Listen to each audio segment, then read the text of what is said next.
ಗ್ರಾಮ ಪಂಚಾಯತಿ ಕೇಳಿಲ್ಲ, ಯಾರು ಕೇಳಿಲ್ಲ, ರೈತರು ಕೇಳಿಲ್ಲ. ಬರ್ಗರ್ಗೆ ನಾವು ಮಣ್ಣು ಮಾರಕ್ ನಿಂತೀವ. ನಮ್ಗೆ ನೀರಿಲ್ಲ ಅಂತ ನೀರ್ಗೆ ಜನಗಳೆಲ್ಲ ಅಯ್ಯೋ ಅಂತ ಹೇಳ್ತೀವಿ. ನಮಗೆ ನೀರ್ ಕೊಡ್ರಪ್ಪ ಅಂತೀವಿ.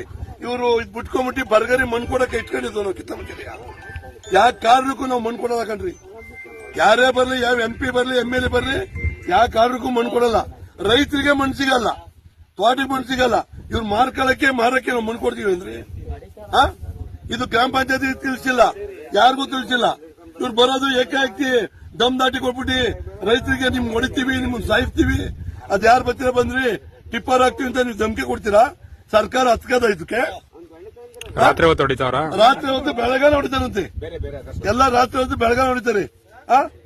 ಯಾವ ಖಾತೆಗಳು ಒಬ್ರು ಇಲ್ಲ, ಎಲ್ಲ ಹಿಂಗಾರಾಗ್ಬಿಟ್ಟವ್ರಿ. ಎಲ್ಲ ಅವ್ರದೇ ಡಿಪಾರ್ಟ್ಮೆಂಟ್ ಅಂತ ಬರೀ ಎಲ್ಲ ಅವ್ರಿಗೆ ಹಿಂಗಾರಾಗ್ಬಿಟ್ರೆ ರೈತರಿಗೆ ಯಾರ್ರಿ ಸಮಸ್ಯೆ?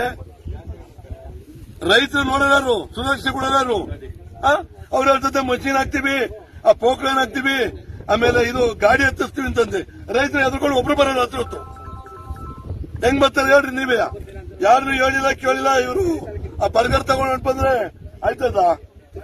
ಗ್ರಾಮ ಪಂಚಾಯತಿ ಎಲ್ಲ ಮಾಹಿತಿ ತಗೊಂಡ್ರೆ ಗ್ರಾಮ ಪಂಚಾಯತಿ ಬರಲಿಲ್ಲ. ಗ್ರಾಮ ಪಂಚಾಯತ್ ಅಧ್ಯಕ್ಷರು ಕರ್ತಿದ್ವಲ್ಲ, ಅವ್ರ ಯಜಮಾನ್ರು ಬಂದವ್ರೆ.